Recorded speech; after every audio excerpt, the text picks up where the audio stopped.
संचरन् तेजो नन्दा यस्य वायुः शरीरो वायुरन्तरे संचरन् वायो न वेद यस्याकाशसर्वं व्याकाशमन्तरे संचरन्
not know it.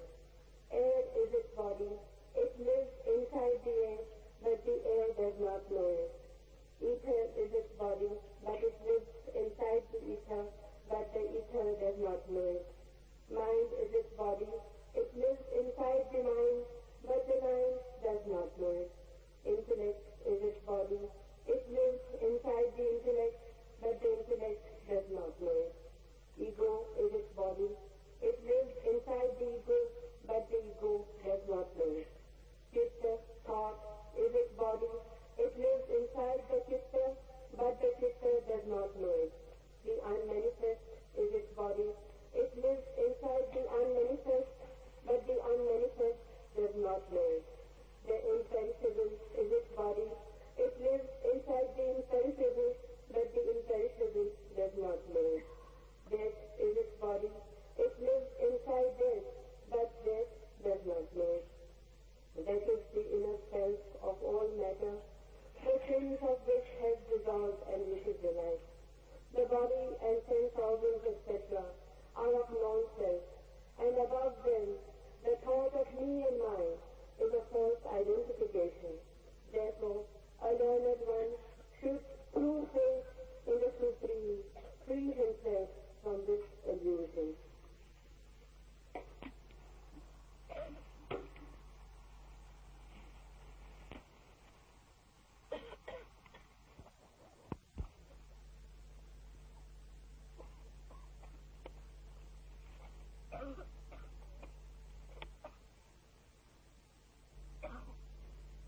सागर की मछली सागर से अपरिचित रह जाती है। इसलिए नहीं कि सागर बहुत दूर है, इसलिए कि सागर बहुत निकट है। जो दूर है वो दिखाई पड़ता है, जो निकट है वो आंख से ओझल हो जाता है। दूर को जानना कठिन नहीं, निकट को जानना ही कठिन। और जो निकट से भी निकट है उसे जानना असंभव।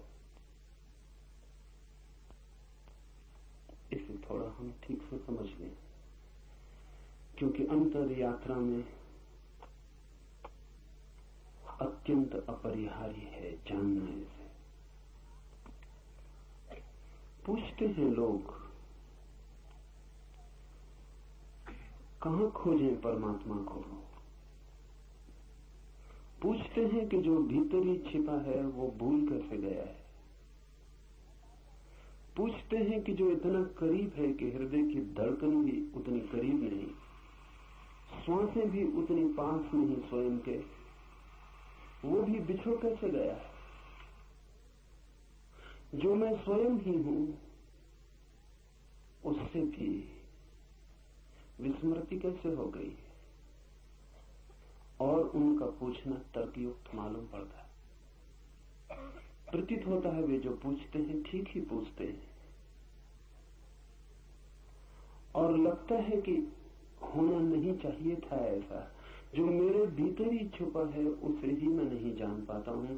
जो मैं ही हूं वो भी अपरिचित रह जाता है। तो फिर परिचय किससे होगा, पहचान किससे होगी, ज्ञान किसका होगा? जब पास ही छूट जाता है हाथ से तो दूर को हम कैसे पा सकेंगे।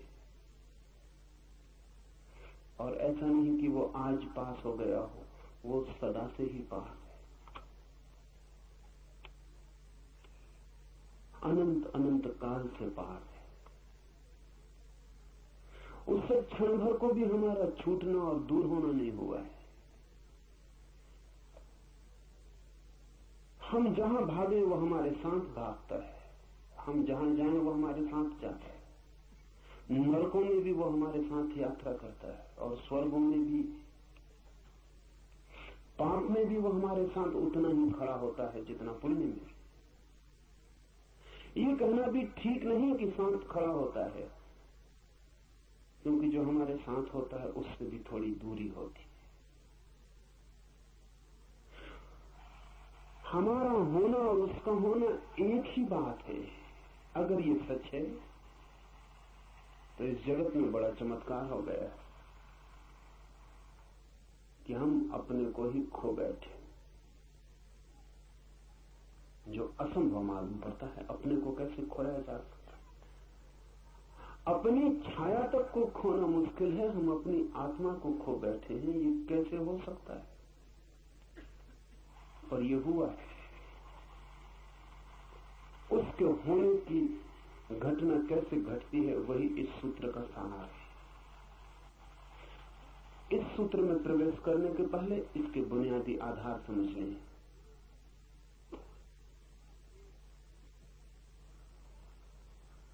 आंख की सीमा है, एक परिधि है। उससे ज्यादा दूर हो तो आंख नहीं देख पाती, उससे ज्यादा पास हो तो भी आंख नहीं देख पाती। आंख के देखने का एक विस्तार है। किसी चीज को आंख के बहुत पास ले आए फिर आंख नहीं देख पाएगी। बहुत दूर ले जाए तो भी आंख नहीं देख पाएगी।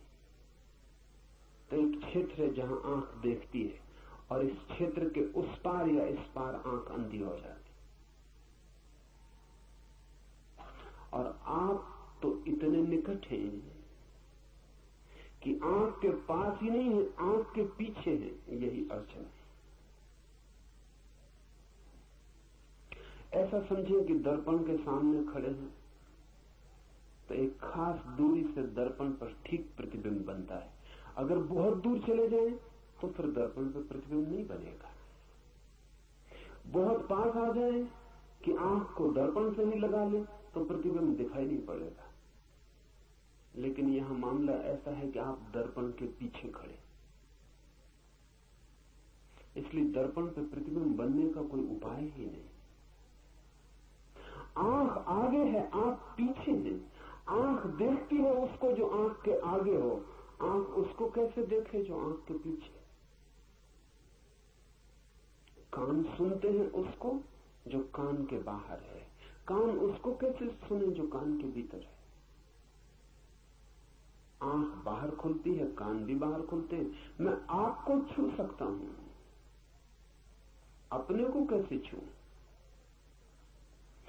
और अगर अपने शरीर को भी छू लेता हूं इसीलिए, तो वो इसीलिए कि शरीर भी मैं नहीं हूं, वो भी पराया है, इसलिए छू लेता हूं। लेकिन जो मैं हूं, जो छू रहा है, उसे कैसे छू? उसे किससे छू? इसलिए हाथ सब छू लेते हैं और खुद को नहीं छू पाते। आंख सब देख लेती है और खुद को नहीं देख पाती। अपने लिए हम बिल्कुल अंधे। हमारी कोई इंद्रिय काम की नहीं है। जिन इंद्रियों से हम परिचित हैं वो कोई भी काम की नहीं है। अगर कोई और इंद्रिय का उद्घाटन ना हो जो भीतर देखती हो, अगर कोई और आंख न खुल जाए जो भीतर देखती हो, जो पीछे देखती हो, जो उल्टा देखती हो, कोई कान न खुल जाए जिस पर भीतर की ध्वनि तरंगे भी प्रभाव लाती हो, तब तक हम स्वयं को देख और जान और सुन न पाएंगे। तब तक स्वयं को छूने का कोई उपाय नहीं। जो निकट है वो चूक जाता है, जो निकट से भी निकट है वो असंभव। इसीलिए मछली सागर को नहीं जान पाती। दूसरी बात, सागर में ही पैदा होती है, सागर में ही जीती है, सागर ही उसका भोजन, सागर ही उसका पेय, सागर ही उसका प्राण, सागर ही सब कुछ। फिर सागर में ही मरती और लीन हो जाती। जानने के लिए मौका नहीं मिलता क्योंकि दूरी नहीं मिलती, फासला नहीं मिलता।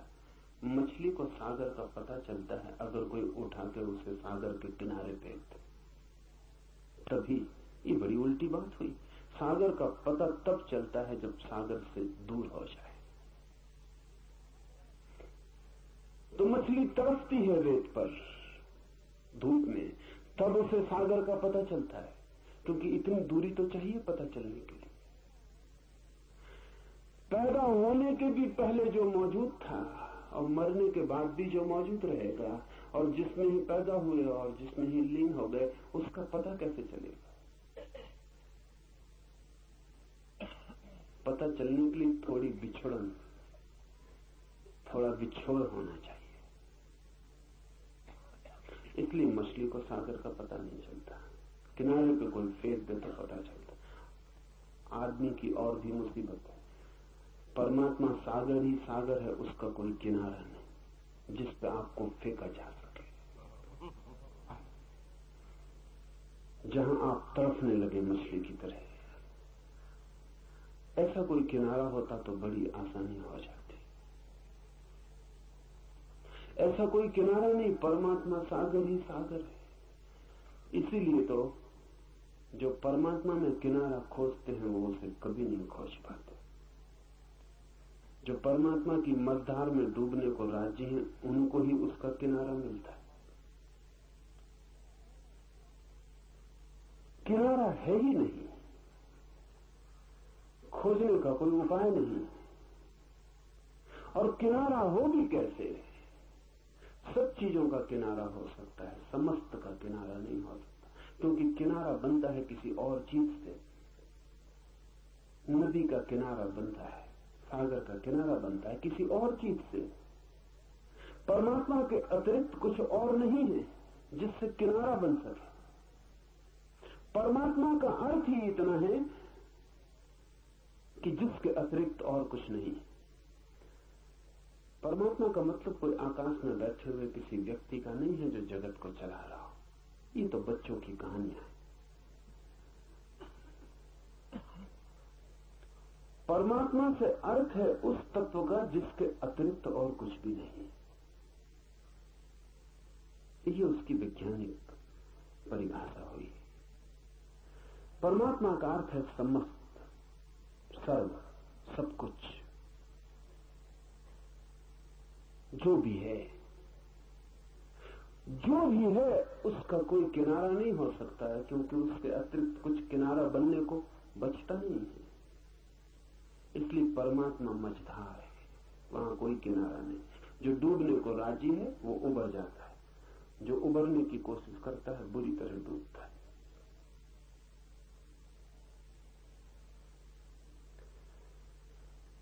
कोई किनारा हो तो पता भी चल जाए, इसीलिए हमें पता नहीं चला है। उसी में हम हैं, जिसे हम खोजते हैं उसी में हम हैं। जिसे हम पुकारते हैं उसे पुकारने की जरा भी जरूरत नहीं है, क्योंकि इतना भी दूरी नहीं है कि हमारी आवाज हमें जोर से पुकारनी पड़े। इसलिए कबीर ने कहा है कि क्या तुम्हारा खुदा बहरा हो गया जो तुम इतने जोर से अजान पढ़ते हो? क्या तुम्हारा ईश्वर बहरा हो गया जो तुम इतने जोर से पुकारते हो?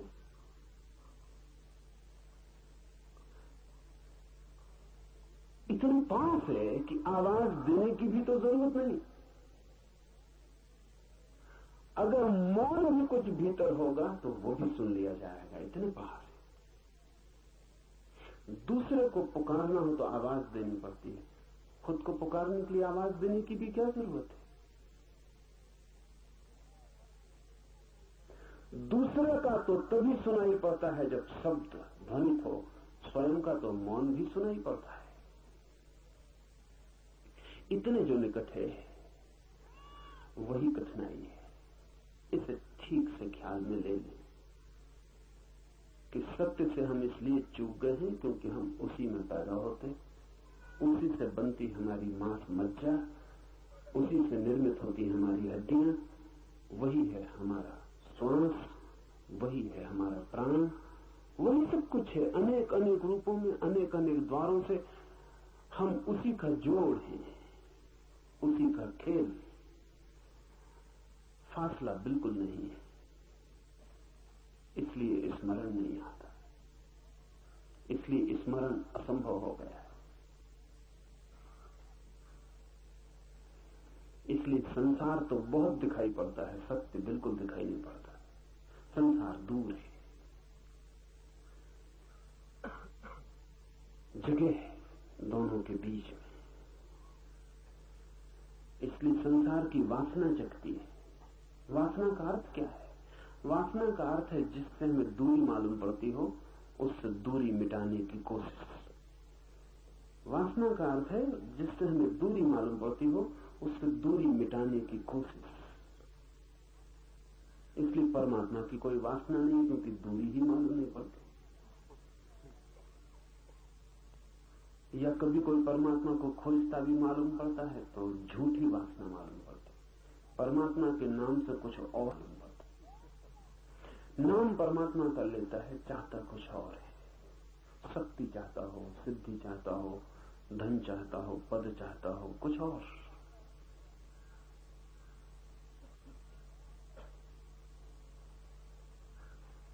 एक मित्र मुझे आके कहते थे कि जब से आपके शिविर में, साधना में लीन होने लगे, बड़ा लाभ हो रहा है। मैंने पूछा क्या लाभ हो रहा है? तो उन्होंने कहा अभी आध्यात्मिक तो नहीं हो रहा, लेकिन आर्थिक शुरू हो गया।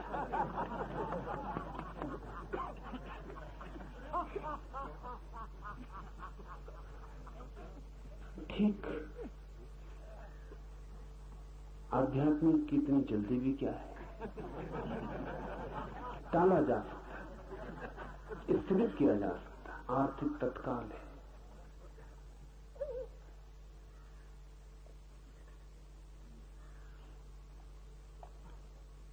हम खोजते कुछ और हैं, नाम कुछ और देते हैं।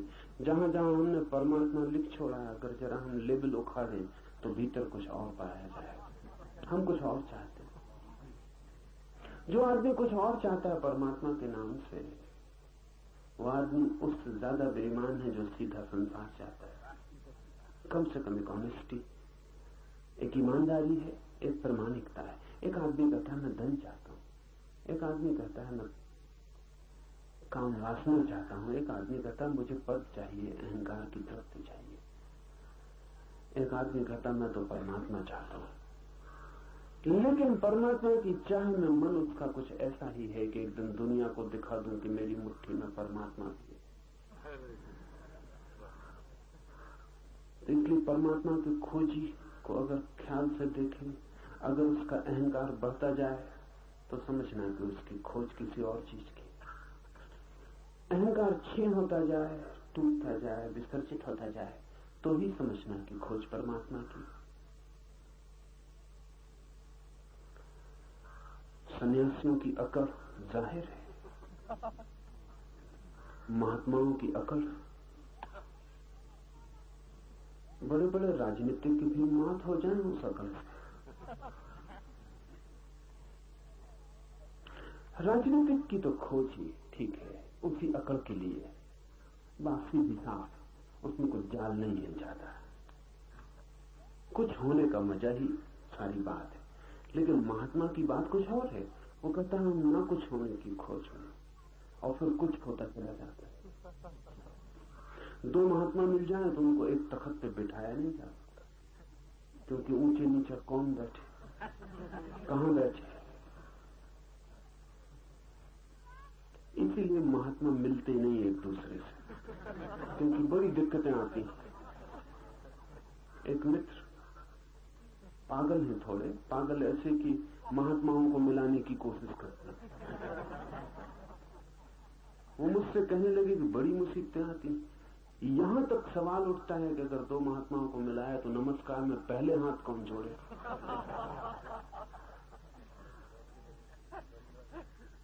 कठिन मामला। संसारी भी इतने संसारी नहीं मालूम होते, न भी जोड़ना चाहते हो हाथ तो भी जोड़ लेते हैं। मन में भला होता हो कि दूसरे पहले जोड़ता है, लेकिन फिर भी इसको छिपा के चलते हैं। अभद्र मालूम पड़ता है, लेकिन महात्माओं को अभद्र भी नहीं मालूम पड़ता। कुछ महात्मा तो नमस्कार करते ही नहीं, उन्होंने व्यवस्था ही बंद कर रखी है। वो सिर्फ आशीर्वाद देते।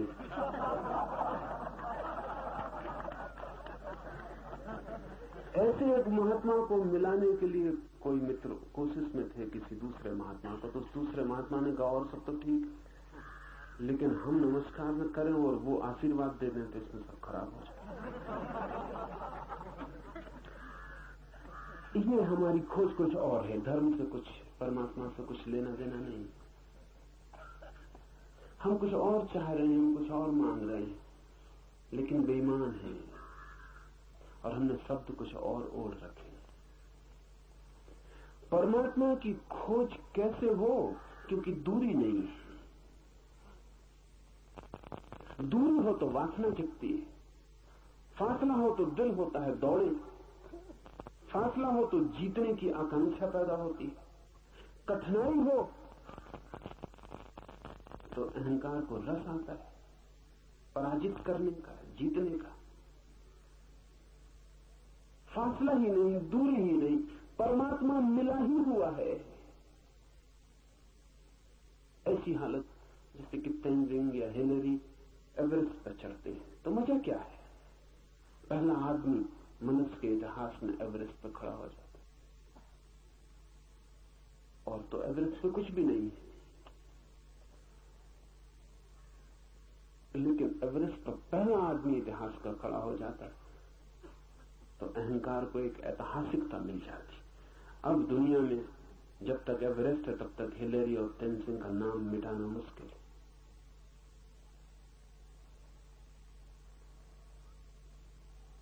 अभी चांद की इतनी दौड़ चलती थी, तो बड़े मजे की बात है कि चांद पर हम क्या छोड़ आए। जो गए वो ईसाई है, लेकिन जीसस की मूर्ति नहीं छोड़ा है,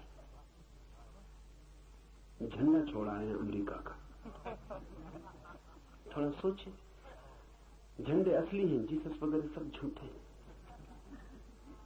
ख्याल भी नहीं आया अमेरिका के यात्रियों को कि जीसस की एक छोटी मूर्ति भी ले जाएं, कम से कम झंडा ले गए। झंडा है असली आदमी का अहंकार। और जीसस का भी कभी काम नाम ले लेते हैं तब उसका मतलब भी झंडा ही होता है और कुछ मतलब नहीं होता। जब लड़ना हो, झंडा ऊंचा रहे हमारा, तब जीसस, राम, कृष्ण, बुद्ध सब आ जाते, मगर उनका भी उपयोग झंडे से ज्यादा नहीं है। वो भी आदमी के अहंकार पर लगाई गई पताकाएं। चांद पर हम छोड़ाए हैं झंडे।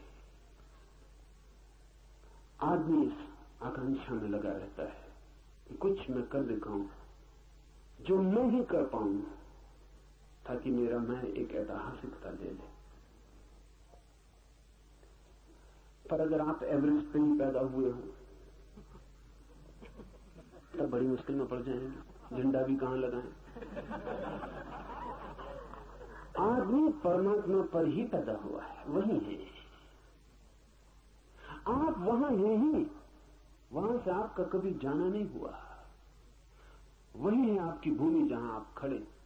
इसलिए परमात्मा के पाने में कोई अहंकार की दौड़ नहीं है, गुंजाइश नहीं, कोई तरह का रस नहीं मालूम पड़ता। फिर परमात्मा की वासना ही ना हो तो अभीप्सा, प्यास कैसे जगे? परमात्मा की प्यास बड़े उल्टे ढंग से जगती है। इसे ख्याल में ले लें, क्योंकि उसके अतिरिक्त और कोई रास्ता नहीं। संसार की प्यास जगती है दूरी से, और अगर अलंघ दूरी हो तो आकर्षण भारी हो जाता है। और इसलिए संसार में जो चीजें भी पाली जाती हैं उनका मजा चला जाता है, क्योंकि दूरी खत्म हो जाती है। आप एक स्त्री को पाना चाहते थे, फिर पा लिया। आप एक मकान बनाना चाहते थे, बन गया। आप सोने का शिखर चढ़ाना चाहते थे अपने मकान पर, वो चढ़ गया। अब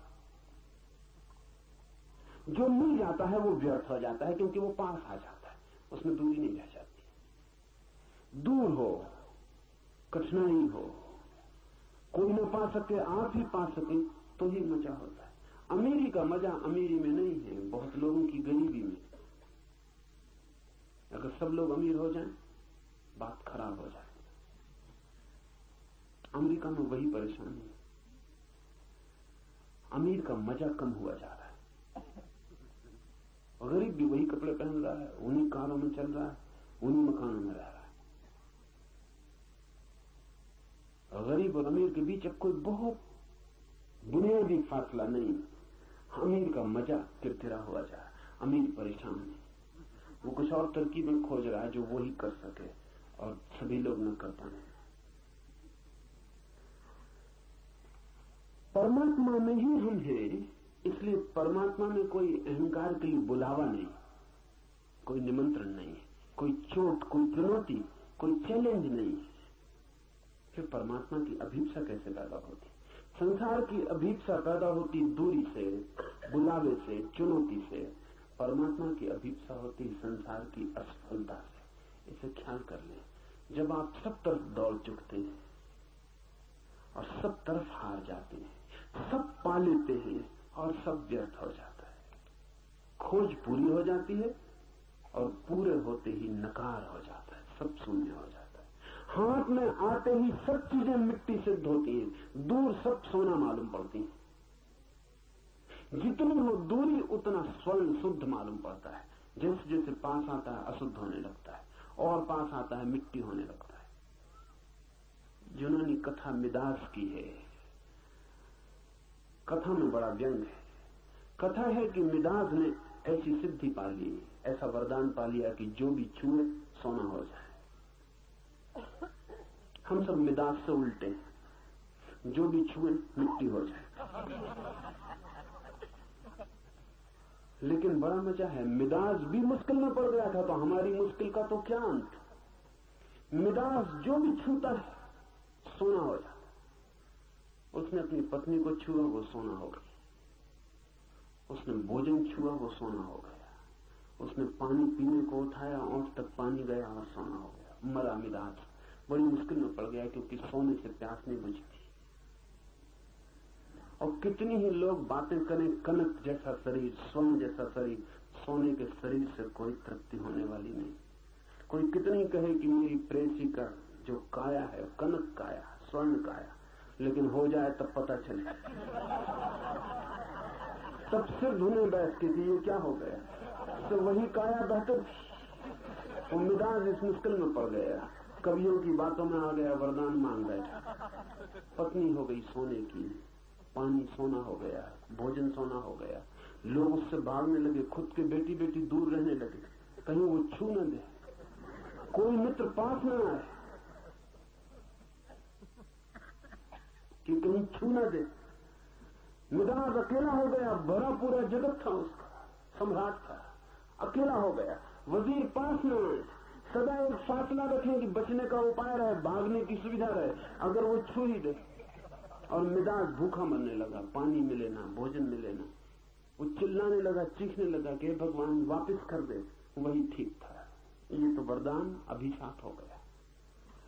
मिदास की यह हालत हो गई, सब चीजें सोने होने लगी। तब हमारी क्या हालत होगी जब जो भी छूते हैं मिट्टी हो जाता। पत्नी दूर थी तो सोने की मालूम पड़ती थी, जिस दिन विवाह किया उसी दिन मिट्टी की होनी शुरू हो गई। 2-4 साल बाद मिट्टी रह जाती, कुछ नहीं है उसमें, सब चीजें मिट्टी हो जाती, जो भी छुए मिट्टी हो जाता है। जिस दिन आपको यह अनुभव होता है कि सब दौड़ व्यर्थ है, उस दिन आप उसी जगह खड़े रह जाते हैं जहां परमात्मा है। जिस दिन आपको पता चलता है कि दौड़ के कुछ भी नहीं मिला, कुछ भी नहीं पाया, उस दिन दौड़ते नहीं है। और न दौड़ने की वजह से वो दिखाई पड़ जाता है जो दौड़ने की वजह से दिखाई नहीं पड़ रहा था। दौड़ने की धुन थी सवार, तो दूर की चीजें दिखाई पड़ती थी। दौड़ना व्यर्थ हो जाए तो दूर से आंख पास लौट आती है, और अगर सारी ही दौड़ व्यर्थ हो जाए तो आंख उल्टी हो जाती है। अब तक बाहर देखती थी, अब भीतर देखने लगती।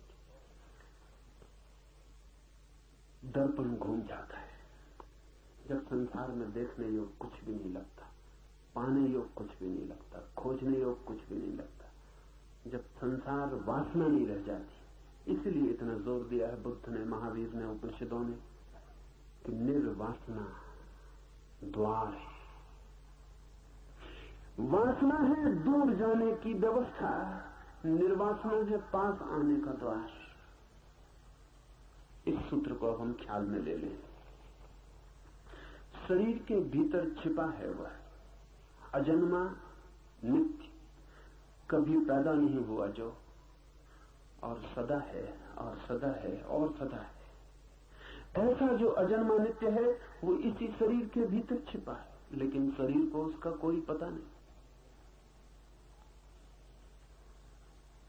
शरीर है पृथ्वी का अंक, वो पृथ्वी के भीतर छिपा है, पर पृथ्वी को उसका कोई पता नहीं।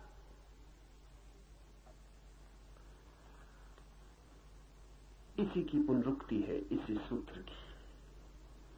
अग्नि के भीतर छिपा है, अग्नि को पता नहीं, सब जगह छिपा है, और जहां छिपा है, जिसके भीतर छिपा है उसे ही पता नहीं। क्यों? क्योंकि जिसके भीतर छिपा है वो बाहर दौड़ रहा है। आपने कभी अनुभव किया शरीर की भीतर की तरफ दौड़? अगर आप अनुभव कर लें तो समाधि उपलब्ध हो जाए। आपने शरीर की बाहर की तरफ दौड़ अनुभव की है? एक सुंदर काया दिखाई पड़ती, शरीर दौड़ने लगा, पुलक आ गई, शरीर का रोआ रोआ भागने लगा। एक सुंदर फूल दिखाई पड़ा, आंखें भागने लगी। एक सुंदर ध्वनि सुनाई पड़ी, कान भागने लगे। शरीर भागता है सदा बाहर की तरफ। कभी आपने अनुभव किया कि भीतर की तरफ भी शरीर भागा हो? कभी अनुभव नहीं किया। तो शरीर को पता भी कैसे चले कि कौन भीतर छिपा है, जहां शरीर जाता ही नहीं, जहां शरीर कभी देखता नहीं, सुनता नहीं, खोजता नहीं, शरीर को पता कैसे चले? शरीर अपरिचित रह जाता है उससे ही जिसका वो शरीर है। सब दौड़ बाहर की तरफ है, इसलिए भीतर अज्ञान छा जाता है। ये सूत्र अनेक अनेक द्वारों से एक ही बात की पुनरुक्ति है। वायु के भीतर जो छिपा है, वायु उसे जानती नहीं। मन जिसका शरीर है, मन उससे अपरिचित। अहंकार जिसकी देह है, अहंकार उसके प्रति अनजान। चित्त जिसका शरीर है, अक्षर अव्यक्त जिसका शरीर है, वो भी उसे जानते नहीं जो भीतर छिपा है। मृत्यु भी उससे अपरिचित रह जाती है जिसकी मृत्यु घटित होती। जो मरता है, इधर अजीब वाक्य है, क्योंकि जो मरता है मृत्यु उससे अपरिचित रह जाती है। जो मरता है वो मरता ही नहीं। मृत्यु जब घटती है तो कौन मरता है? कोई भी नहीं मरता, क्योंकि शरीर सदा से मरा हुआ है, उसके मरने का कोई उपाय नहीं। और शरीर के भीतर जो छिपा है वो सदा से अमृत है, उसके मरने का कोई उपाय नहीं। सिर्फ संबंध टूटता है, अमृत का और मृत का संबंध टूटता है मृत्यु में। लेकिन मृत्यु इतने निकट भी आके उससे अपरिचित रह जाती है वो जो अमृत है। इसलिए तो हम कितनी बार मर चुके और हमें अब तक पता नहीं चला कि हमारे भीतर वो भी है जो मरता नहीं। इस अपरिचय की प्रक्रिया ही यही है कि निकट आके भी भीतर देखना नहीं हो पाता, देखना बाहर ही होता रहता है। मरता हुआ आदमी देखिए, मरने को पड़ा है लेकिन बाहर ही देखता रहेगा, अभी भी भीतर जाने का मन नहीं हो रहा उसका। मृत्यु उसे धकाती है, हटाती है शरीर से, लेकिन वो पकड़ रहा है, जोर से पकड़ रहा है, और भी जोर से पकड़ रहा है जैसा उसने कभी नहीं पकड़ा था। इसलिए वृद्ध आदमी कुरूप हो जाते हैं, जवान सुंदर मालूम पड़ते हैं। उसका कारण गहरे में शरीर ही नहीं है।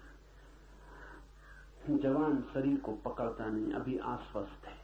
बूढ़ा शरीर को पकड़ने लगता है, उस पकड़ने से सब कुरूपताएं पैदा हो जाती।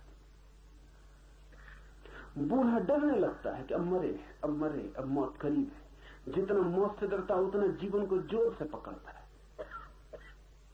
और जितना जोर से पकड़ता है उतना ही जीवन कुरूप हो जाता है।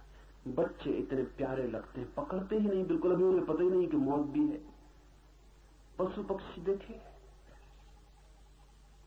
कितना ही बूढ़ा हो जाए पशु, कितना ही बूढ़ा हो जाए पक्षी, उनकी बात कर रहा हूं जिनका आदमी से सत्संग नहीं है। आदमी तो बिगाड़ ही देता है।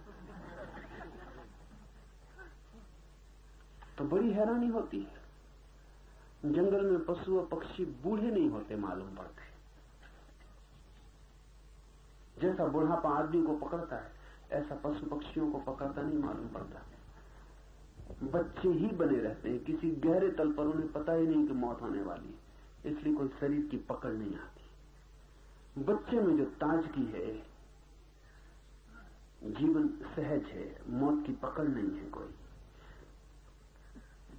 बुढ़ापे में कठिनाई आ जाती, मौत साफ होने लगती। जिंदगी अब चेष्टा है, अब प्रयास से जीता है आदमी, अब इंच इंच सोच के चलता है कि कहीं मौत ना आ जाए।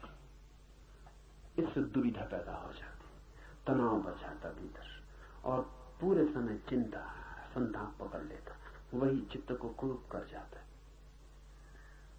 मौत भी नहीं जान पाती उसको जो भीतर छिपा अमृत है।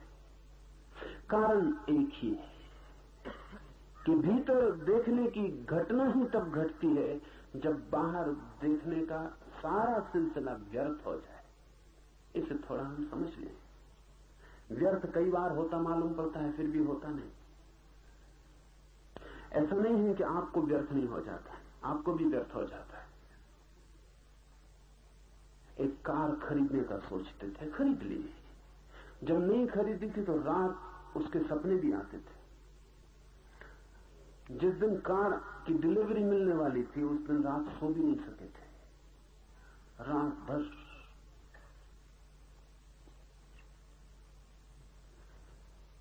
ओर्टेगा वाई गासेट ने लिखा है,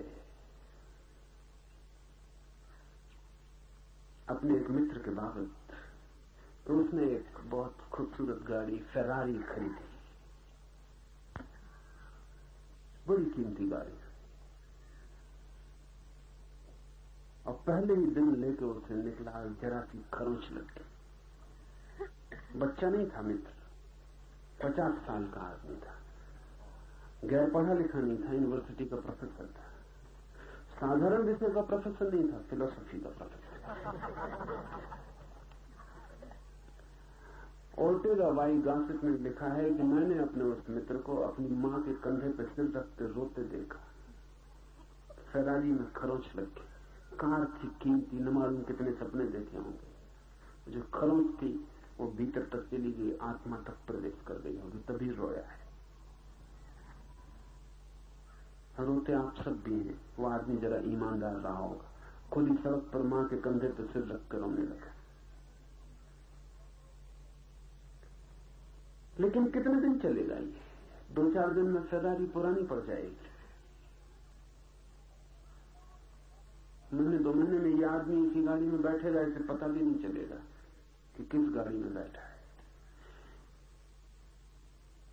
इस गाड़ी से ऊब जाएगा, लेकिन गाड़ियों से नहीं उबेगा, दूसरी गाड़ी को सपना पकड़ लेगा। सोचेगा कि रोल्स रॉयस हो जाए, कुछ और हो जाए।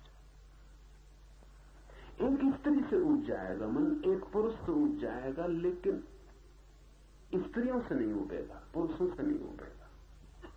ऊब तो हम भी हैं, लेकिन हमारी ऊब वस्तुओं से बंधी होती है। हमारी ऊब दर्शन नहीं बनती, हमारी ऊब दृष्टि नहीं बनती। एक चीज से ऊबते हैं तो ठीक वैसे ही दूसरी चीज से पकड़ जाते हैं, और ये सिलसिला जारी रहता है।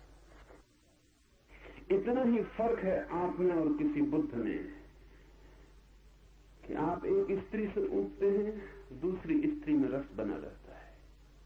अपनी स्त्री से ऊब जाते हैं, दूसरे की स्त्री में रस बना रहता है। जो पास है वो व्यर्थ हो जाता है, लेकिन जो दूर है वो सार्थक मालूम रहता है। वो भी कल पास आके व्यर्थ हो जाएगा, लेकिन सभी चीजें पास नहीं आ पाती, कुछ चीजें दूर बनी ही रहती, इसलिए रस बना ही रहता, वासना दौड़ती रहती। बुद्ध एक स्त्री में ऊब के समस्त स्त्री से ऊब जाते हैं। बुद्ध एक महल में रह के सब महलों में रह लेते। बुद्ध के लिए एक घटना काफी है, ये वैज्ञानिक बात है। एक पानी की बूंद अगर जान ली जाए तो सब सागर जान लिए गए। वो पागल होगा वैज्ञानिक जो पूरे सागरों की जांच करता रहे और कहे कि जब मैं सब पानी की बूंदों की जांच कर लूंगा तब वक्तव्य दूंगा कि पानी हाइड्रोजन और ऑक्सीजन से बनता है। हम सब वैसे ही पागल हैं। एक वैज्ञानिक एक बूंद को परख लेता, खोज लेता, तोड़ लेता, पा लेता है कि H2O ये उदजन और ऑक्सीजन के अणुओं का ऐसा जोड़, खत्म हो गए, सब सागर व्यर्थ हो गए, सब सागर जान लिए गए। अब कहीं भी होगा पानी, न केवल इस पृथ्वी पर। वैज्ञानिक कहते हैं कि कोई 50,000 पृथ्वियां होंगी सारे विस्तार में। इन 50,000 पृथ्वियों पर कहीं भी अगर पानी होगा तो भी H2O, तो भी वो बनेगा इसी व्यवस्था से। सारा पानी जान लिया गया एक बूंद को जानकर। एक वासना की व्यवस्था को समझकर सारी वासना को जो जान लेता है वो बुद्ध हो जाता है। एक वासना को पहचान कर उसकी व्यर्थता को, उसकी अनिवार्य व्यर्थता को, उसकी अपरिहार्य असफलता को जो देख लेता, उसकी वासना गिर जाती। उसकी वासना ऐसे गिर जाती है जैसे लंगड़े के बैसाखियां अचानक गिर जाएं। उनसे ही वो चलता था, पैर तो थे नहीं चलने के, बैसाखियों से चलता था, लकड़ी के पैर थे। अचानक बैसाखियां गिर जाएं और लंगड़ा वहीं गिर पड़े। ठीक ऐसी ही घटना घटती है जब वासना की बैसाखियां गिर जाती हैं। संसार में चलने के कोई पैर थोड़ी हैं, लकड़ी के पैर हैं, नकली पैर हैं, वासनाओं से निर्मित हैं। वासना के गिरते ही बैसाखियां गिर जाती हैं और आदमी अचानक अपने को वहां पाता है जहां से वो कभी हटा ही नहीं था, जहां वो सदा था, जहां होना उसका स्वभाव है। वही है परमात्मा, वही है अध्यात्म। इस सूत्र का आखिरी हिस्सा उसकी खबर है।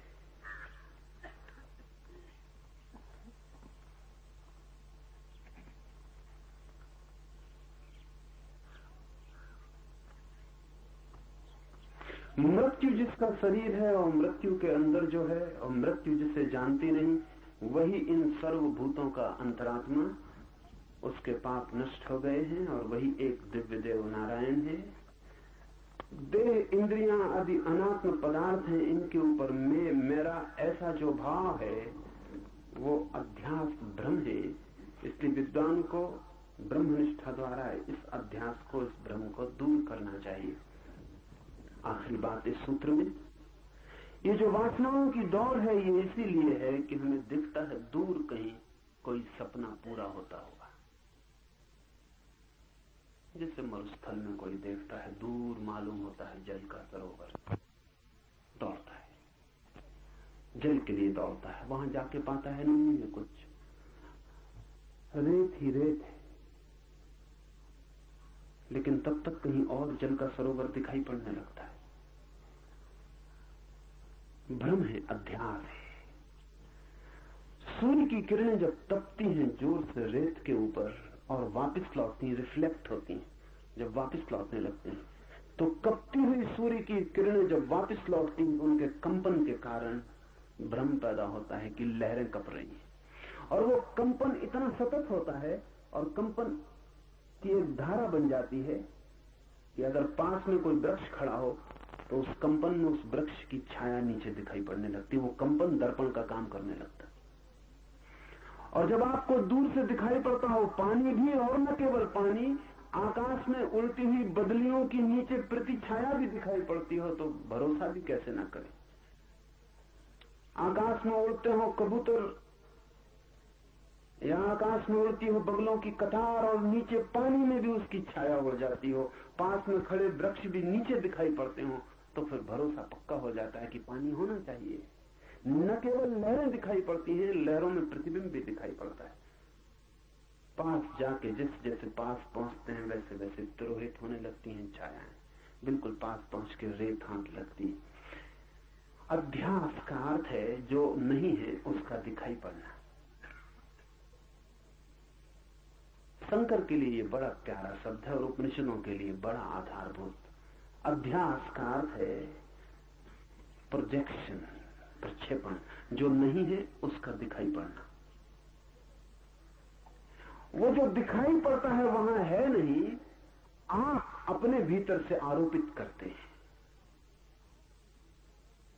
आप ही कारणभूत हैं उसे आरोपित करने के। एक चेहरा आपको सुंदर लगता है, वो सौंदर्य वहां है या आप आरोपित करते हैं? क्योंकि कल वही चेहरा आपको कुरूप लग सकता है। हो सकता है कल तक सुंदर न लगा हो, आज अचानक आपका दिव्य चक्षु खुल गया और आपको सुंदर दिखाई पड़ने लगा, और आपके मित्रों को अभी भी दिखाई नहीं पड़ता। कहते हैं लैला सुंदर नहीं थी, मजनू को दिखाई पड़ती थी। सारा गांव परेशान था और लोगों ने समझाया मजनू को कि तू पागल है, इससे बहुत सुंदर लड़कियां गांव में हैं, तू व्यर्थ ही दीवाना हुआ जाता। तो कहा है मजनू ने कि लैला को देखना हो तो मजनू की आंख चाहिए, ये अध्यास है। सवाल लैला नहीं, सवाल मजनू की आंख है। सवाल वो नहीं है जो दिखाई पड़ रहा है, सवाल वो है जो देख रहा है। तो मजनू ने कहा मेरी आंख से देखो तब तुम्हें लैला दिखाई पड़ेगी। लेकिन इसमें खतरा है, मजनू की आंख से दिखाई पड़ेगी। अगर सच में मजनू की आंख उधार मिल जाए तो लैला जैसी मजनू को दिखाई पड़ती वैसी आपको दिखाई पड़ेगी। आंख भी एक चश्मा है, चश्मे के रंग उतर जाते हैं विषयों पर। आपकी सारी इंद्रियां प्रक्षेपण कर रही हैं, आप चारों तरफ अपने तरफ एक जगत निर्माण कर रहे हैं। आपका मन केवल ग्राहक नहीं है, निर्माता है। आप बना रहे हैं एक दुनिया अपने चारों तरफ, सौंदर्य की, सुगंध की, इसकी उसकी, आप एक दुनिया निर्मित कर रहे हैं। ये दुनिया वैसी नहीं है जैसी आप देखते हैं, ये आप पर निर्भर है। और आप बदल जाते हैं तो दुनिया इसलिए तो बदल जाती है। जवान दूसरी दुनिया देखता है, बूढ़ा दूसरी दुनिया देखता है, बच्चे दूसरी दुनिया देखते हैं। क्या फर्क क्या पड़ जाता है? दुनिया वही है, लेकिन बच्चों के पास वो आंख नहीं है जो जवान के पास। बच्चे भी कंकड़ पत्थर बीन रहे हैं, रंगीन होना काफी है। जवान कहता है फेंको भी इनको, इनमें क्या रखा है, इनकी कीमत क्या है। जवान के लिए अर्थ मूल्यवान हो गया, धन समझ में आने लगा। अब सिर्फ कंकड़ पत्थर बीनने से काम नहीं चलेगा, तितलियों के पीछे दौड़ने से कुछ हल होने वाला नहीं है। बच्चे तितलियां पकड़ रहे हैं, तितलियां स्वर्ग मालूम पड़ती हैं, जवान बच्चों को ना समझते। फिर आदमी बूढ़ा हो जाता, इंद्रियां थक जाती, अनुभव तिक्त होते, कड़वे होते, मुंह उनकी बेस्वाद धारा से भर जाता। जवान भी उसको देखते हैं कि ये भी दूसरी तरह की तितलियां पकड़ रहे हैं। तितलियां बदल गई, तितलियां नहीं बदली, बस और तरह की तितलियां पकड़ रहे हैं। बूढ़े कहे जाते हैं, समझाए चले जाते हैं, कोई जवान उनकी सुनता नहीं। उनने भी अपने बाप दादों की नहीं सुनी थी। नहीं सुनने का कारण है आंखें दूसरी हैं। बूढ़े की आंख अगर जवान को मिल जाए तो उसे भी ऐसा ही दिखाई पड़ेगा। और ध्यान रखो कि मजा यह है कि अगर अभी बूढ़े को फिर जवान की आंख मिल जाए तो वो सब अनुभव भूल जाएंगे, वो जो ज्ञान बता रहे हैं वो सब भूल जाएगा, फिर जगत रंगीन हो जाए। सुना है मैंने अमेरिका की सुप्रीम कोर्ट का एक चीफ जस्टिस, न्यायाधीश, जब जवान था तब पेरिस आया था, शादी करके सीधा पेरिस आया था। फिर 30 साल बाद जब बूढ़ा हो गया और बेटों की शादियां हो गई और बेटे पेरिस हो आए, तब फिर दोबारा अपनी पत्नी को लेकर आया। उसका नाम था पीरे। पेरिस देख के उसने अपनी पत्नी से कहा वो बात न रही पेरिस में, सब फीका फीका हो गया। कहां वो दिन जब हम पहली दफा पेरिस आए थे, बात ही और थी, पेरिस कुछ और था। उसकी पत्नी ने कहा माफ करें आप भूल रहे हैं, पीरे और था, पेरिस तो वही है। हाँ, पेरिस तो अब भी वही है। जवान की आंख से देखें, पेरिस अब भी वही। पेरिस क्या बदलता है, लोग बदल जाते, दृष्टि बदल जाती। दृष्टि के बदलने से अगर जगत बदल जाता है तो समझना कि आपने जो जाना था वो अध्यास था, वो दृष्टि की वजह से पैदा हुआ था, वो जगत नहीं था। क्या ऐसा भी कोई उपाय है कि बिना दृष्टि के जगत देखा जा सके? अगर हो तो ही जगत देखा जा सकता है, नहीं तो नहीं। दृष्टियां अध्यास है, इसलिए ख्याल रखें, दर्शन का मतलब दृष्टि नहीं है। दर्शन का मतलब है वैसी अवस्था जब सब दृष्टियां शांत हो जाती, कोई दृष्टि नहीं रह जाती, तब देखना। जब अपनी कोई आंख नहीं रह जाती थोपने को, और अपना कोई भाव नहीं रह जाता आरोपित करने को, अपनी कोई आकांक्षा नहीं रह जाती, मरुस्थल को तब देखना जब भीतर कोई प्यास नहीं होती। फिर मरुस्थल धोखा नहीं दे सकता। प्यास की वजह से धोखा हो जाता। पानी की चाह होती है और नहीं मिलता तो चाह और बढ़ जाती है, और जब चाह ज्यादा बढ़ जाती तो मन विक्षिप्त हो जाता है, और जो नहीं है उसे भी मानने का मन होने लगता है। लेकिन एक ऐसी स्थिति भी है जब सब दृष्टियां छीन हो जाती और दर्शन का उदय होता है। कब होती हैं दृष्टियां छीन? दृष्टियां तभी छीन होती हैं जब सभी वासनाएं छीन हो जाती, क्योंकि हर दृष्टि वासना का खेल है, वासना का फैलाव है। तो सूत्र कहता है, देह, इंद्रियां आदि अनात्म पदार्थ हैं, इनके ऊपर में मेरा ऐसा जो भाव होता है वो अध्यास है। इसलिए बुद्धिमान को ब्रह्मनिष्ठा द्वारा इस अध्यास को दूर करना चाहिए। ब्रह्मनिष्ठा द्वारा, अपने में निष्ठा द्वारा। हमारी निष्ठा हमेशा पराये में है, किसी और में, अपने में नहीं है। दौड़ कहीं और है, अपने में नहीं है। जहां कहीं और रहे हैं एक जगह को छोड़कर, वो जगह जो भीतर है। ब्रह्मनिष्ठा का अर्थ है ये वासनाओं की दौड़ हट गई, आदमी अपने में खड़ा हो गया। आदमी वहीं खड़ा हो गया जहां कोई मन नहीं है, कोई इंद्रियां नहीं है, कोई शरीर नहीं है, सिर्फ शुद्ध चैतन्य है। उसमें प्रतिष्ठित होते ही सब अध्यास टूट जाते, और तब संसार नहीं है, ब्रह्म ही है।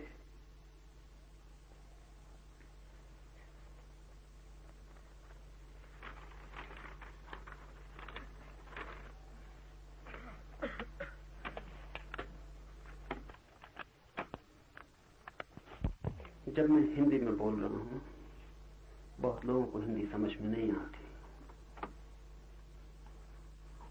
लेकिन वे भी उपयोग कर सकते हैं। जिन्हें हिंदी समझ में नहीं आती वे आंख बंद कर लें और केवल ध्वनि सुने, शांत बैठ जाएं जैसे ध्यान में हो। और बहुत बार जो शब्द समझ के भी समझ में ना आता, वो मात्र ध्वनि सुनने से समझ में आता है। जब मैं अंग्रेजी में बोल रहा हूं, जिन मित्रों को अंग्रेजी समझ में नहीं आती वो ऐसा न सोचें कि उनके काम का नहीं है। आंख बंद कर लें और जो मैं बोल रहा हूं उसकी ध्वनि पर ध्यान करें। समझने की कोशिश न करें, जो भाषा समझ में नहीं आती समझने की कोशिश ही मत करें। बिल्कुल ना समझ होकर शांत बैठ जाएं, सिर्फ ध्वनि का आघात ध्यान करें, सिर्फ सुने। वो सुनना ध्यान बन जाएगा और उपयोगी होगा। बड़ा सवाल समझना नहीं है, बड़ा सवाल शांत होना है। बड़ा सवाल सुनना नहीं है, बड़ा सवाल मौन होना है। तो कई बार तो ये होता है जो बात आपकी समझ में आ जाती है वो आपके भीतर विघ्न बन जाती, क्योंकि उससे विचार शुरू हो जाते। कई बार तो अच्छा है कि जो बात बिल्कुल समझ में नहीं आती उसको सुने, क्योंकि फिर विचार नहीं चल सकते। जो समझ में नहीं आए तो विचार के चलने का कोई उपाय नहीं है, विचार रुक जाते। इसलिए कभी तो वृक्षों के बीच से गुजरती हुई हवा को सुनना, कभी पक्षियों की आवाज सुनना, कभी पानी की कलकल धारा से उठता निनाद सुनना ऋषि मुनियों को सुनने से भी ज्यादा बेहतर है। असली उपनिषद वहां बह रहे हैं, पर वो आपकी समझ में नहीं आएंगे, पर समझने की कोई जरूरत भी नहीं, सुनना काफी है। और जब समझ में ना आए और आप सुन सके तो थोड़ी देर में बुद्धि शांत हो जाती है, क्योंकि उसका कोई काम ही नहीं होता। और जब बुद्धि शांत हो जाती है तो आप वहां पहुंच जाते हैं जिसकी तलाश है।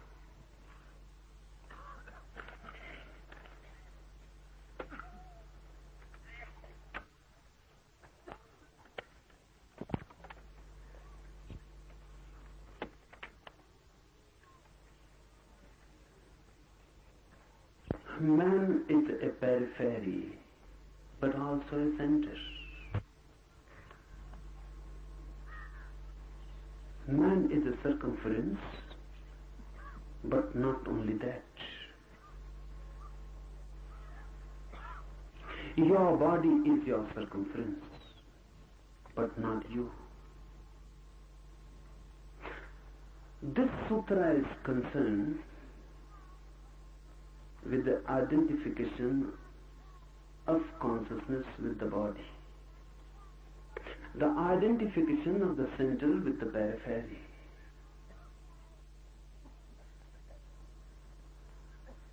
The body is just your abode, just a house, not even a home,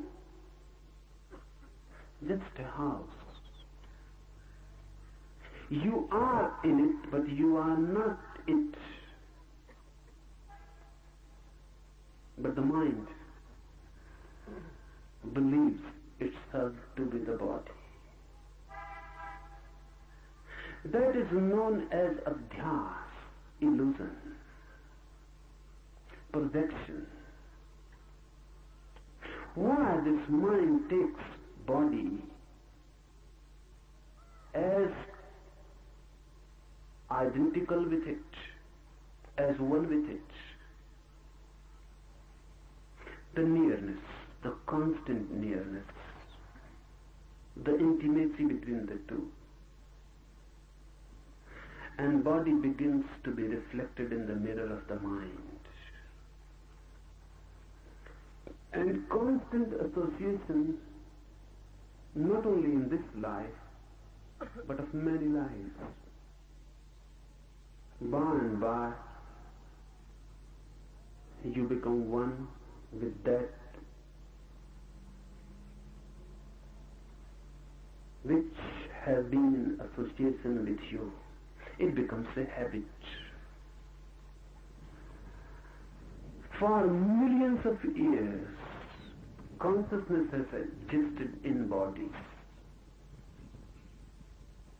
And because of that, it is identified with it.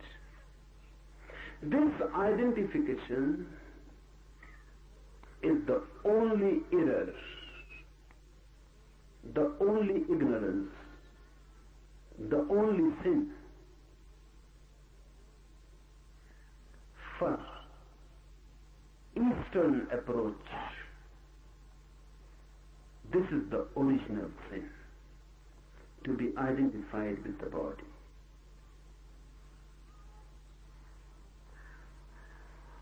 How to be non-identified again? How to become aware that you are not your body, you are not your mind. How to go in and find out the forgotten center. It is always there. You are standing on it, you are it. But your eyes, your senses have taken you far away.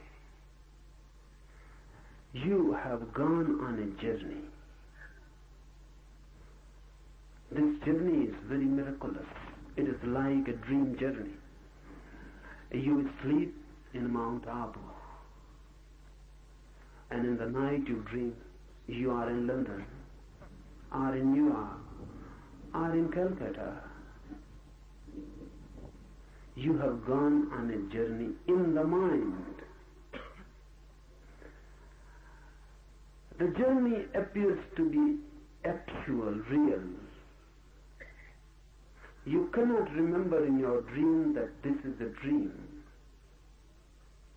The moment you remember this is a dream, the dream will be broken. This is the basic condition in the dream, that you should not remember it as a dream. The dream must be taken as reality, only then the dream can continue. That's the basic condition. The dream must appear as real, otherwise it is broken. So in the night when you dream, the dream appears not only real, really more than real. The real life seems pale before it. It is more colorful, more intense, more alive. You can go on a journey in the dream and still you continue to be here in Mount Abu. In reality, you remain in the Mount Abu, but in dream you have moved. Nothing has moved, only the mind has moved. The whole world for Eastern mind is just a dream journey. You go on moving. You remain constantly at the center, but you go on moving to the periphery, to the circumference. You look at some face, beautiful, some body, proportionate. It appeals. The mind has moved. No, you are not at your center. You are not at your home. You have gone away. Now you will follow. Your mind will move. Any desire is a movement. Any motivation is a movement. Movement of the mind. You see a beautiful car, or you see a rich palace, and the mind starts desiring. You start moving. You remain at the center, but the mind is not there. You have forgotten the center. Now the mind is attached with the objects of desire. Those objects or desires become your clinging. That's why mind goes on and on, out and out. And you are at the center. This creates a division. This divides you into two. And because you never return to the center, you never go back to it, ultimately you forget that you have a center. More civilized, more cultured, educated the world becomes, more centerless. Everyone is just a circumference. The master is missing. The house is there. The center is not there. And even if you try to reach the center, you cannot reach it because you don't know how to reach it. And the ways and the means you try to reach it really are not means and ways. They are the barriers. Because you try to reach the center in the same way as you try to reach the circumference. You know only one way. How to move to the circumference. How to desire. You desire for riches. You desire for power. You desire for sex. You desire for so many things. The mechanism of desire is you desire for something which you have not. You desire for something which can become possible only in the future, never in the present. Desire is meaningful only in reference to the future. You cannot desire immediately here and now. You will need time. Desire needs time to move. So you desire for the tomorrow. You say tomorrow or in the next life, this will happen. This I would like to happen. I hope for this. Desire is basically future oriented. And desire means something which you don't have.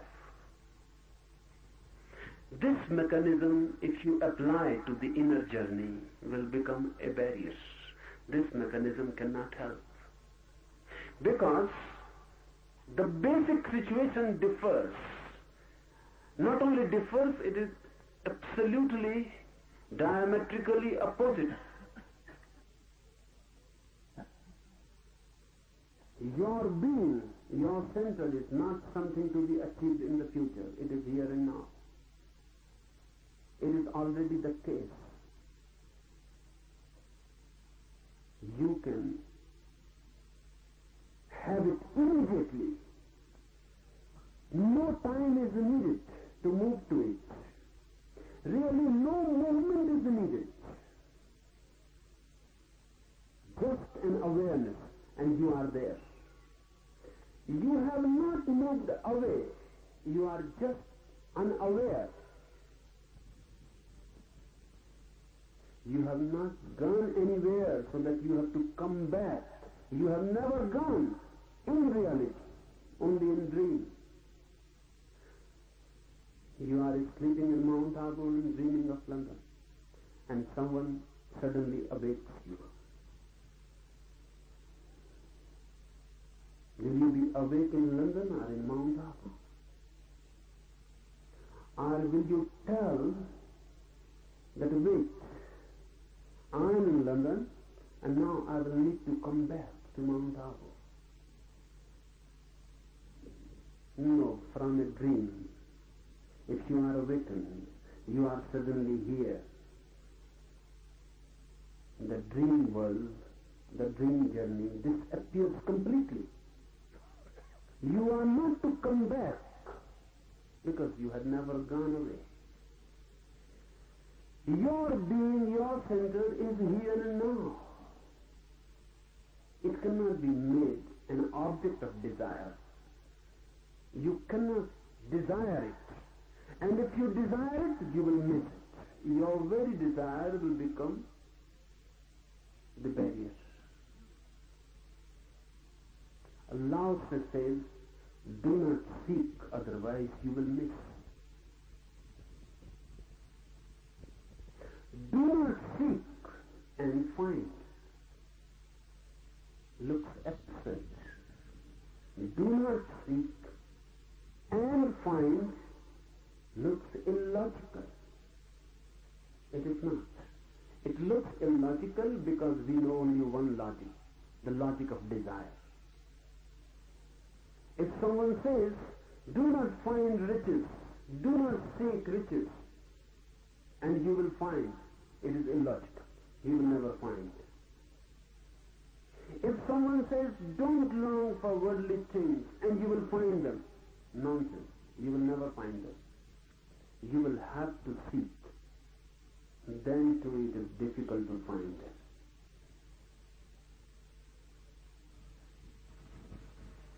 But it is not illogical for the inner journey. Note it, understand it deeply. The inner journey is just the reverse. From center to periphery, this is the way. Create an object of desire and then move towards it. Just the reverse is the way which goes in. Don't create any object of desire. And don't move. And you will reach it. Because you are already there. Any movement, anywhere,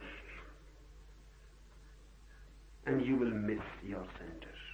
no movement, and you are there, suddenly awakened. But because we know only one logic, one method to reach a certain thing, we go on applying it towards the inner journey. That creates hindrances. They are self-created. Nothing is to be done to reach the center. I repeat, nothing is to be done to reach the center. It is there. If you can be in a non-doing movement, you will find it. Or, we can say it, non-doing is the doing for the inner center. Non-desiring is the way for the inner center. Just being, not becoming, is the beginning of it. But the mind will ask what to do. Even if I say, don't do anything, the mind will constantly go on asking, but how? How not to do anything? What to do to achieve this non-doing, this non-action? How it is to be achieved? And how means something is to be done. So one secret I will tell you. All the techniques of meditation, the one which we will be doing just after the talk, all the techniques are really just toys to play with. Because the mind goes on asking what to do, so the technique supplies you. Do this. By that doing, you are not going to reach the center. But by that doing, suddenly you will be exhausted. Suddenly, totally moving in that doing, the doing will stop. As I said last night, you cannot be angry totally. If you try to be totally in anger, anger will disappear and compassion will arise. You cannot be hating totally. If you hate totally, at the climax, hate will disappear and love will arise. You can be in love totally. The same. If you do, in no doing you can be totally. Your being remains out of it. You go on doing a certain thing, your being remains out of it. It can never be total. You walk. Can you walk totally? You cannot. Because a certain inner point remains non-walking. It will never walk. You go on to the moon, it will never go anywhere, it will remain there, inside, just sitting there. That's why if you love, and your love is an act, an action, then your love too cannot be total. If you are doing love, if you are making love, love too cannot be total. Because no action can be total. The being remains out. The love can be total only if you become love. It is not a doing. You are love. You are not making love. Your very being is love. That's why hate cannot be total, because your being can never become hate. You can hate someone, but your being can never become hate. Your being can become love. No doing No action can be total. Only being can be total. So I will suggest you a method to do. And the trick, I may be allowed to call it a trick. And the trick is this, that if you go totally in it, suddenly a moment will come, all doing will cease, all effort will cease, and you will be thrown back to your center. And there will be no doing, no effort. Simple existence, innocent existence, just being. Tanka, one Zen master, was standing on a hill, just standing. 3 persons were walking, just taking a morning walk. So they started talking about Tanka, what he is doing there. The first one said, sometimes he goes there to find out his cow. The cow, it seems, didn't return in the night back. So he has gone there and he's just looking from a high point where the cow is. But the second one says, this seems not right. Because Tanka is just standing without moving. If he was searching something, he must move.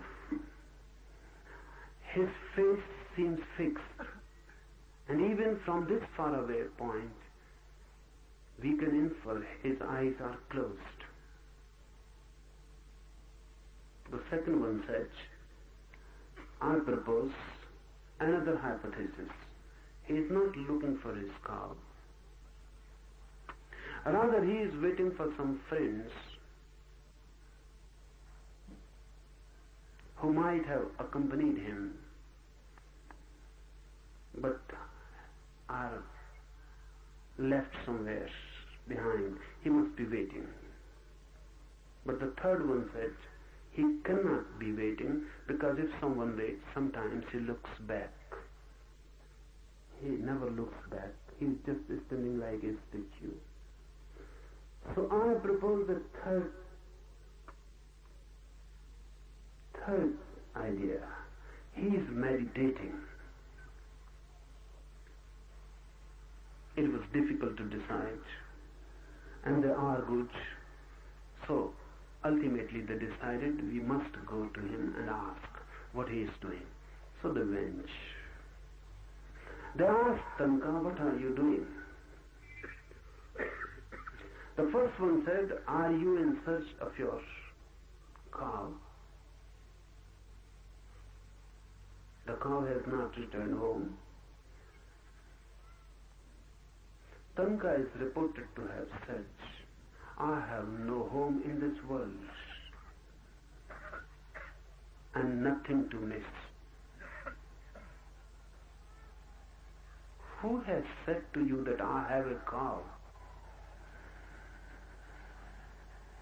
The cow is there, of course, but I don't have it.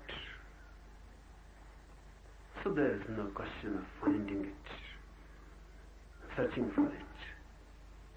So the second one was delighted, and he said, then my hypothesis is going to be right. You are waiting for some friends who are left behind? Tanka laughed and said, I have no enemies, so I cannot have friends. And I am alone, so I cannot leave someone behind. I came alone in this world. I am alone in this world, and I will leave this world alone. So I am neither disturbed by enemies nor by friends. Then the third one was, of course, delighted. And he said, now nothing is left, and my hypothesis is right. You are meditating, are you not? Tanka said, I am not meditating. Because really I am not doing anything. I am just standing. I am. I am existing, not doing anything. But this is meditation. Meditation is not doing something. But you cannot take a jump immediately into non-doing. So I suggest, make your doing total. Move into it so deeply and so totally that suddenly the doing drops. And you are alone left, just existing. Just like a tree. Of course aware, but just like a tree. Just like a flower. Aware, but just like a flower existing. Just like a stream flowing. Aware, but just like a stream. No mind. Just you alone. No thoughts. When there are no thoughts, you cannot move from the center. You move through thoughts.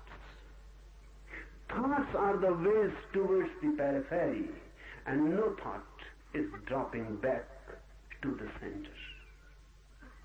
Now, I will tell you something about the technique we are going to use. 4 steps.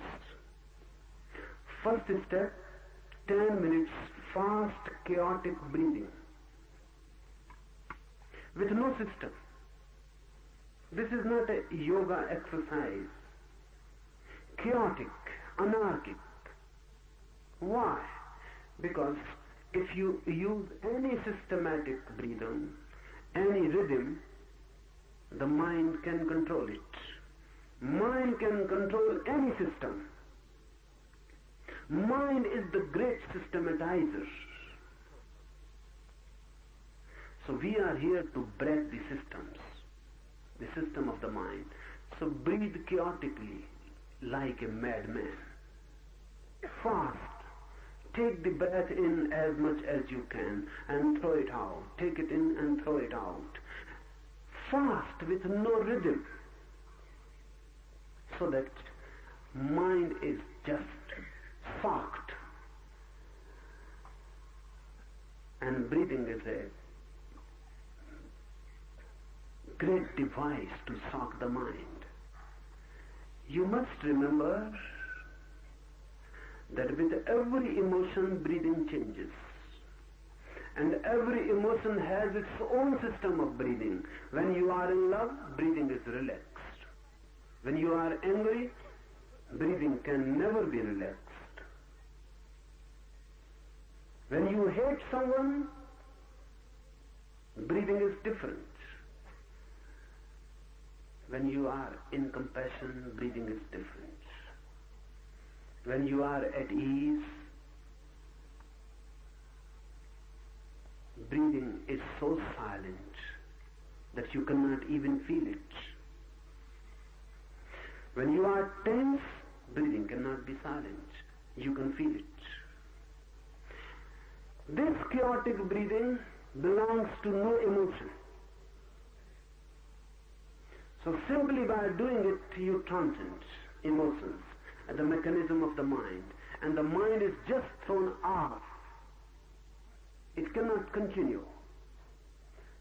10 minutes mad, fast breathing. Second step is a deep catharsis. You have to throw yourself out. The mind has to be thrown out. Laugh, but madly. Totally. Cry, weep, whatsoever comes to your mind. But madly. Jump, dance, do whatsoever comes to your. And if nothing is coming, then too, try something. Because mind is a long suppression. So sometimes you feel nothing is coming. Start. Choose anything. laugh, cry, scream, jump, dance, but do something. Don't just stand there. Do something. And whatsoever you are doing it, do it exaggeratedly. The second step, you must throw your whole civilization, the whole culture. Just be like children, with no fear, the fear of the others. Your eyes are to be closed. You have to use a blindfold. In the third, when all the nonsense that is suppressed is thrown out, when all the madness is thrown out, you have to use a mantra. The mantra is the sound of who. Who. Meaningless. It is just a sound with no meaning attached to it. Just who. It is not WHO. It is HOO. Who. Loudly you have to make it and dance with it and move it in totally so that you are adjusted completely. And in the fourth step, you are not to do anything. You are just to fall down and be as if dead.